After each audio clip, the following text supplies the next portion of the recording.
नमस्कार विद्यार्थियों, स्वागत है आपका आपके इस चैनल पर। तो आशा करूँगा ठीक होंगे। विद्यार्थियों, आज हल करेंगे हम कक्षा 8वीं का मैथमेटिक्स का जो पेपर हैं आपके अर्धवार्षिक परीक्षा दिसंबर में प्रस्तावित है। उन्हीं के लिए आपको बताएंगे कौन कौन से प्रश्न आपके अर्धवार्षिक परीक्षा में आने वाले हैं, किस तरीके से आपको हल करना है इस पेपर को। देखो, काफ़ी ज़्यादा संभावना रहेगी इस पेपर से आपके अर्धवार्षिक परीक्षा में आने की। तो आपसे निवेदन करूंगा कि वीडियो को लास्ट तक ज़रूर देखें। अगर चैनल पर नए हो तो सब्सक्राइब जरूर कर ले, ताकि अगले जो भी पेपर आपके होने वाले हैं अर्धवार्षिक के सभी पेपर आपके इस चैनल पर डाले जाएंगे और हूबहू आपके प्रश्न आपको देखने को मिलेंगे आपके अर्धवार्षिक परीक्षा में। तो आशा करूंगा आप ध्यानपूर्वक पेपर को देखें, पढ़े, याद करें और नोट करें। देखो, मैं इस प्रश्न पत्र का जो उत्तर है आपको यहाँ नहीं बता पाऊंगा, क्योंकि अगर प्रश्न पत्र का उत्तर है गणित के आपको पता है बहुत ज़्यादा लंबे चौड़े होते हैं, तो यहाँ नहीं बताऊंगा। सिर्फ आपको प्रश्न बताऊंगा कि ये परीक्षा में आ सकते हैं और आएंगे। ठीक है, तो आपको बस अपने कॉपी में नोट करना है और अपने पासबुक से या फिर किताब से ज़रूर याद करें। ठीक है, जो भी इंपॉर्टेंट प्रश्न लग रहा है कि हाँ, और ये आएंगे आपके अर्धवार्षिक परीक्षा में। पेपर ऐसा बनाया है गाइज कि एक भी प्रश्न आपकी परीक्षा से, ठीक है, बाहर नहीं जाएगा, आपकी पेपर से बाहर नहीं जाएगा। वो आपको वैसे ही पेपर में प्रश्न देखने को मिलेगा, एक भी प्रश्न आपकी परीक्षा से बाहर नहीं जाएगा। ये हमारा वादा है आपसे। बस आपसे निवेदन है कि वीडियो को लास्ट तक ध्यानपूर्वक जरूर देखें। अगर एक बार में समझ में नहीं आता है तो 2 बार वीडियो को जरूर देखें, और चैनल पर नए हो तो सब्सक्राइब जरूर कर लें। तो शुरू करते हैं अपने पेपर के कौन कौन से प्रश्न आपके अर्धवार्षिक में आने वाले हैं, किस तरीके से आपको करना है, सब कुछ बताएंगे इस वीडियो के माध्यम से। तो सबसे पहले आपको क्या करना है, समय आपके 2.5 घंटा होगा और सिर्फ मध्य अवधि अभ्यास प्रश्न, देखो मध्य अवधि है। ठीक है, तो आपको मतलब अर्धवार्षिक परीक्षा है तो कक्षा 8वीं का है, आपके जो पूर्णांक रहेगा मैक्सिमम मार्क्स वो जो आपके 60 का रहेगा। ठीक है, सभी प्रश्न आपको करने हैं दीवार। ये जो सबसे पहले आपको क्या करना है, या जो दिशा निर्देश दे रखे हैं उन्हीं को पढ़ लेना, उसके बाद आपको पेपर हल करना है। नहीं तो आपको अगर कोई भी समस्या हो जाएगी तो आप जिम्मेदार रहोगे। तो सबसे पहले खंड ए आएगा आपके। खंड ए में आपको क्या क्या प्रश्न पूछे जाएंगे, 1 से 8 तक बहुविकल्पी उपभाग है, प्रत्येक उपभाग 1 अंक का होता है। ठीक है, तो सबसे पहला प्रश्न आएगा आपके, निम्नलिखित में से किसी सममित व्यवस्था का उपयोग कर एक वर्ग संख्या को निरूपित करने के लिए नहीं किया जा सकता। ठीक है, तो इसमें से आपको चारों में से एक प्रश्न का मतलब ऑप्शन का सही उत्तर देना है। तो निम्नलिखित में से किस सममिति, ठीक है, व्यवस्था का उपयोग एक वर्ग संख्या को निरूपित करने के लिए नहीं किया जा सकता है। तो वर्ग संख्या को निरूपित करने के लिए किसको निरूपित नहीं किया जा सकता, उनका आपको उत्तर बताना है। प्रत्येक प्रश्न 1 अंक का होगा। ठीक है, और अगला प्रश्न है आपके, चित्र में जो दिखाई गई 3 रेखा एक दूसरे को पी बिंदु पर, कहाँ पर, पी बिंदु पर प्रतिच्छेद करती है। ठीक है, तो रेखा आई रेखा एन के लंबवत है। कोण से का माप 65 डिग्री है। कोण 3 और कोण 4 के माप का योग कोण क्या होगा। कोण 3 और कोण 4 के माप का योग बताना है आपको, कौन सा हो सकता है। इन चारों ऑप्शन में से आपको बताना है कौन सा हो सकता है। ठीक है, आपको इसे हल करके ही बताना है। ऐसे आप गणित के सवाल बहुत ज़्यादा हल करके आपको उत्तर उनका ढूंढना पड़ता है, तो यहाँ बताने पाऊँगा तो आपको वीडियो ज़्यादा लंबा हो जाएगा। तो आपसे निवेदन करूँगा, आप अपने नोटबुक में नोट करिए इस प्रश्नों को और फिर याद करिए, ताकि आपकी परीक्षा में एक भी प्रश्न आपसे मिस न हो जाए और आप कम समय में और कम तैयारी से बेहतर स्कोर कर सको। तीसरा प्रश्न है आपके, 3 degree into 7 degree plus 6 degree का मान क्या होगा, इसको आपको ज्ञात करना है। इसका मान क्या होगा वो आपको ज्ञात करना है। अगला प्रश्न है आपके, चौथा है, एक समद्विबाहु त्रिभुज एबीसी में एसी की लंबाई 10 सेंटीमीटर, ठीक है, और ऊंचाई क्या है, एडी ऊंचाई है वो 6 सेंटीमीटर है। पी ए बी पर एक लंबवत है, क्या है, ये है जो पी ए और बी पर एक लंबवत है। तो क्या पूछा है इस प्रश्न में, बीपी क्या है, बीपी और पी ए की लंबाई क्रमशः 4 इंटू -1 और 3 इंटू +4 है। बीपी की लंबाई ज्ञात कीजिए। बहुत ज़्यादा रेयरली, बहुत ज़्यादा कठिन प्रश्न गाइस दे रखे हैं, तो आपको ध्यानपूर्वक करना होगा इन्हें हल।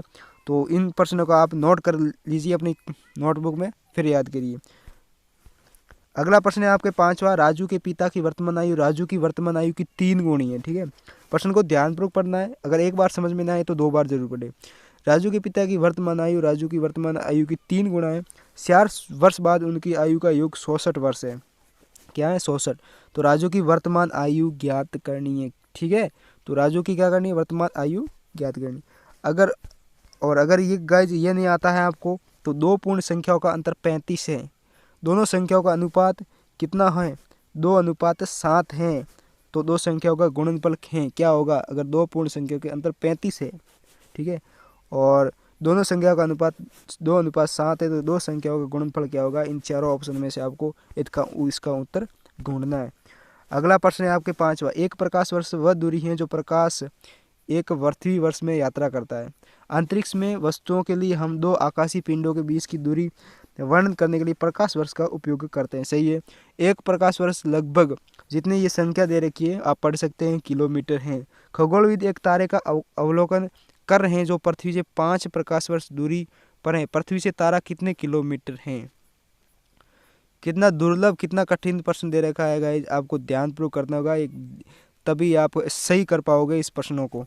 गणित के प्रश्न आपको ऊर्जा देंगे, आपको ध्यानपूर्वक करने होगा हर प्रश्नों को। तो मैं आपको सिर्फ यहाँ प्रश्न बताऊंगा, उत्तर बताऊंगा तो मेरे ज़्यादा समस्या हो जाएगी यहाँ बताने में, क्योंकि वीडियो ज़्यादा लंबा हो जाएगा। एक ही प्रश्न में आपके लगभग 6 से 7 मिनट गंवाने पड़ सकते हैं। तो यही मैं आपको प्रश्न बताऊंगा, बाकी मेहनत आपको करनी होगी कि किस तरीके से याद करें।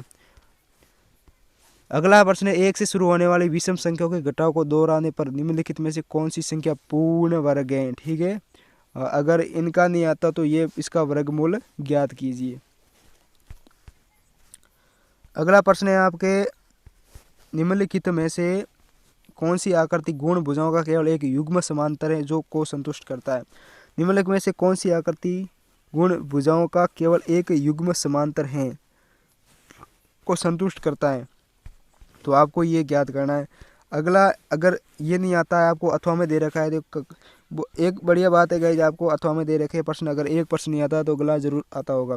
ऊपर दिया गया चित्र एक समांतर चतुर्भुज ABCD दिखाता है जिसका कोण D 60 डिग्री है। ठीक है, निम्नलिखित में से किसका मान सबसे अधिक होगा? तो आपको ज्ञात करना किसका मान सबसे अधिक होगा। ठीक है, अगला प्रश्न है, देखो प्रश्न 2 व 3 में केस स्टडी आधारित प्रश्न है। प्रत्येक केस स्टडी आधारित प्रश्न में 5 उपविभाग है जिनमें से आपको कुछ 4 उपविभाग हल करने हैं। प्रत्येक उपविभाग 2 अंक का होगा। देखो इस तरीके से जो केस स्टडी आधारित प्रश्न है 2 से 3, तो आपको इस तरीके से ध्यानपूर्वक इसको पढ़ना है पहले, और उसके बाद हल करना होता है। पहले आपको इन प्रश्नों को ध्यानपूर्वक पढ़े, या आपकी अर्धवार्षिक में आने की पूरी संभावना है इसे, तो एक बार हल करें आप। अगर हो सके तो आप स्क्रीनशॉट जरूर लें, फिर आप नोटबुक में, रफ कॉपी में इसे हल करने की कोशिश करें। इसे आप देख लो, ये आपके सेकंड प्रश्न है, और सेकंड प्रश्न में से जो भी ये दे रखा है उनमें से बहुत सारे प्रश्न बने हुए हैं। तो सबसे पहले ये प्रश्न बना हुआ है, पहला, दूसरा, तीसरा, चौथा, 5वां। ये 5 प्रश्न शायद आपके बने हुए हैं। ये 5 प्रश्न आपके दूसरे प्रश्न से बने हुए हैं। तो इनमें से आपको पहले तो आपको केस स्टडी ये करना है, ये पहले स्टडी इसको पढ़ना है। ठीक है, सबसे पहले आपको क्या करना है, इसको पढ़ना है। इनको पढ़कर, ध्यानपूर्वक पढ़कर क्या करना है, इन प्रश्नों के उत्तर देने हैं। इनके इनके इनके इनके और इनके आप किस तरीके से देने हैं वो तो आपको ध्यानपूर्वक पढ़ोगे तभी पता चल जाए। ठीक है, तो पहले सबसे पहले उनको पढ़ना है। जो 5 प्रश्न देख रहे हैं आप इसे ध्यानपूर्वक पढ़े, वीडियो को रोक कर आप इसे ध्यानपूर्वक। अगला प्रश्न है आपका तीसरा। तीसरे में जो भी सबसे पहले आपको इनके पढ़ना है, क्या पढ़ना है, और ये टोटल 8 जैसे दे रखे 8 नंबरों का प्रश्न है, 8 अंक का है। ठीक है, तो सबसे पहले आपको इसे ध्यानपूर्वक पढ़ना है इस पूरे प्रश्न को, और फिर क्या करना है, इस प्रश्नों के उत्तर आप प्रश्न दे रखे हैं जो भी, उनका आपको ध्यानपूर्वक अध्ययन करके। सबसे पहले आपका प्रश्न आएगा ये, व्यवस्था 1 से 100 विद्यार्थियों के लिए एक पंक्ति स्तंभ में कितने विद्यार्थियों को जोड़ा जा सकता है? ठीक है, दूसरा प्रश्न ये है, तीसरा ये है, चौथा ये है। आप देख सकते हैं, एक बार वीडियो को रोक कर जरूर देखें और फिर इसे नोट कर लीजिए। अगला प्रश्न है आपके 5वां, निम्नलिखित में से कौन सा अलग है? ठीक है, तो ये अब आएगा खंड ब में। खंड ब में आएगा आपके रिक्त स्थानों की पूर्ति कीजिए। निम्न में से कुछ 4 रिक्त स्थान भरिए। अब 5 दे रखे हैं गाइज, आपको कितने पढ़ने हैं? 4। ठीक है, 4 आपके रिक्त स्थान पढ़ने हैं। तो सबसे पहला ये, लगातार 3 संख्या का योग 54 है, सबसे छोटी संख्या है। ठीक है, एक संभव वो त्रिभुज किसके बाकोण के माप होता है 45 डिग्री की भुजाओं का संख्या है। तो 12.25 का वर्गमूल होगा यदि 3 × x + 4 और बराबर 2x + 17 है, तो x का मान ज्ञात कीजिए। ये गुणनखंड है आपके। और 5वां दे रखा है आपके, इसका जो मान है ज्ञात करना, खाली जगह भरनी है। ठीक है, अगला होगा आपके मिलान करने का, आपको इसका मिलान करना है, किसका किसके साथ मिलान होगा। एक बार ज़रूर पढ़ ले, आपके परीक्षा में 90% इस पेपर से संपने की संभावना पूरी अर्धवार्षिक में। तो इस पेपर को मिस न करें, ध्यानपूर्वक पढ़े और अपने प्रश्नों को नोट करें, फिर आपने उसे मिलान हल करने की कोशिश करें रफ कॉपी में, ठीक है। और अगला प्रश्न है आपके सभी लघु उत्तरीय प्रश्न हैं, छोटे छोटे हैं। तीसरा आप देख सकते हैं, 6वां प्रश्न दे सकते हैं आप, फिर 7वां है और फिर 8वां हल करना है आपको, ठीक है। फिर 9वां प्रश्न है। तो देख लो आप प्रश्न जिस तरीके से दे रखे हैं, एक बार में आप ज़रूर देखें, फिर इसे नोट करें, ठीक है। जो भी ये प्रश्न दे रखे हैं, मैं जल्दबाजी में इसलिए करवा रहा हूँ ताकि वीडियो ज़्यादा लंबा ना हो, आपका भी समय ख़राब ना हो, जल्दी बता सकता हूँ कि ये कौन कौन से आपकी परीक्षा में आ सकते हैं, ठीक है।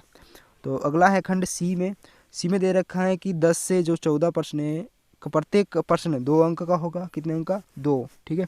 तो 10वां है, ये 11वां और 12वां। जिस तरीके से आप देख सकते हैं, आप ध्यानपूर्वक एक बार प्रश्नों को देखें, कौन से प्रश्न आपके बन सकते हैं अर्धवार्षिक में आने की। देखो, एक भी इस तरीके से पेपर बनाया हुआ है कि आपकी जो गणित की जो सब्जेक्ट है उनमें से एक भी, ठीक है, ऐसा जो टॉपिक नहीं बचा है हमने उनमें से प्रश्न नहीं बनाया, सब कुछ बना रखा है। तो मुझे लगता है आपके पेपर में जो ये आप अगर पेपर पढ़ सकते हो, पूरा ध्यानपूर्वक पढ़ के आप एग्ज़ाम देने जाओगे, तो गाइज आपको मैं कहता हूँ कि आप कम समय में एक बेहतर, ठीक, कम तैयारी में एक बेहतर स्कोर करोगे ज़रूर। तो एक बार ध्यान से ज़रूर देखें। और अगर दूसरे भी आपके सब्जेक्ट के वीडियोज़ आप पढ़े हमारे चैनल पर, तो उसे ज़रूर देखें ताकि आपको बहुत ज़्यादा मदद मिलेगी आप पेपर पास करने में, ठीक है। अगला है 13वां, जो आप देख सकते हैं, ये इस तरीके से आयत दे रखा है, ठीक है। अगर ये नहीं आता तो आप दी गई आकृति में x का मान ज्ञात कीजिए, ठीक है। अब ये आकृति दे रखी है, इसके मान x ज्ञात करना, ठीक है। जो प्रश्न दे रखे हैं आप ध्यानपूर्वक एक बार वीडियो को रोक कर देख सकते हैं। 14वां प्रश्न है, ये देख सकते हो आप। और फिर आएगा 15वां से 16वां प्रश्न, आपके 3 अंक का होगा। कितने? ये जो 15वां प्रश्न दे रखा है, जिस तरीके से आप देख रहे हो, अथवा में दे रखा है, पहला अगर नहीं आ रहा है तो दूसरा आप हल कर सकते हो। निम्नलिखित समीकरण को हल कीजिए और परिणामों की जाँच कीजिए। और अगला प्रश्न दे रखो 16 में ये दे रखा है, क्या समानांतर चतुर्भुज दे रखा है, इनमें से आपको इसका हल ज्ञात करना है, ठीक है। और अगला प्रश्न आपके दे रखा है आपके 17 से 18 प्रश्न, प्रत्येक 4 अंक का है। पहला 17वां है, वह छोटी से छोटी संख्या ज्ञात कीजिए जिसे 54, 32, 91 में जोड़ने पर वह पूर्ण वर्ग बन जाए, पूर्ण वर्ग का वर्गमूल भी ज्ञात करो। 4 अंक का है सबसे बड़ा प्रश्न। अगर ये नहीं आता है आपको गाइज, कोई बात नहीं, घबराने की कोई ज़रूरत नहीं है। 8, 9, 10 प्रत्येक से विभाजित होने वाली सबसे छोटी वर्ग संख्या ज्ञात कीजिए, ठीक है। तो ये आपको ज्ञात करनी है। और लास्ट प्रश्न है आपके, राजेश एक रैखिक समीकरण को हल करता है, उसका हल नीचे दिया गया। मान लो कोई राजेश है, तो उसने एक रैखिक समीकरण हल किया है, ठीक है। तो ये बहुत ज़्यादा इंपॉर्टेंट प्रश्न है, लास्ट वाला बहुत ज़्यादा, पूरे के पूरे जैसे हो वो आपको देखने को मिलेंगे अपनी अर्धवार्षिक परीक्षा में, ठीक है। तो बड़ा ध्यानपूर्वक इसे याद करने की कोशिश करें। तो सबसे पहले ये दे रखा है उनका, फिर आपको प्रश्न पूछा जाएगा क्या राजेश का हल सही है, आपको भी हल करना होगा, ऐसे नहीं है, हल करके बताना होगा कि राजेश ने सही किया या गलत किया। अगला है, यदि नहीं तो राजेश ने किस चरण में गलती की और चरणवार सही हल की देखिए। आपको सबसे पहले क्या करना है, इसे दोबारा हल करें, ठीक है, इसे दोबारा हल करें। अगर ये गलत हैं तो आपको पता चल जाएगा, अगर नहीं है गलत तो एकदम सही होगा। अगर क्या राजेश ने हल सही किया है, तो अगर सही किया है तो बस इसका प्रश्न का उत्तर देना कि हाँ सही किया है। और अगर ये, फिर तो ये दोने की कोई ज़रूरत नहीं। अगर गलत हैं तो यहाँ आपको गलत का कह देना है कि यहाँ इसमें वहाँ गलती हुई। और यदि नहीं तो राजेश ने किस चरण में गलती है वो बताना है, वो चरण बताना है कि इसमें गलती हुई, और उस चरण को फिर सही तरीके से हल आपको करना है। बस ये आपके मैथमेटिक का प्रश्न पत्र था, जो आपकी अर्धवार्षिक परीक्षा के लिए एक सोने में सुहागा प्रश्न पत्र होगा।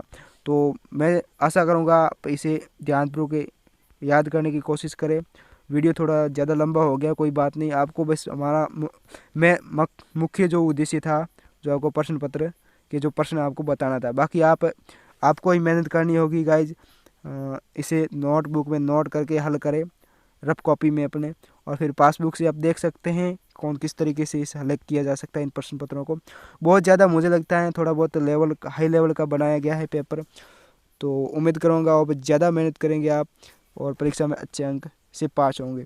तो गाइज अगर चैनल पर नए हो तो चैनल को ज़रूर सब्सक्राइब कर लीजिए, ताकि और भी पेपर हमारे इस चैनल पर डाले जा रहे हैं और भी अर्धवार्षिक के लिए और बोर्ड परीक्षाओं के लिए विशेष स्पेशल आपके डाले जाएंगे। तो जुड़े रहे हमारे चैनल से। फिर मिलेंगे अपने अगले वीडियो में, तब तक बने रहिए हमारे चैनल पर। जय हिंद, वंदे मातरम।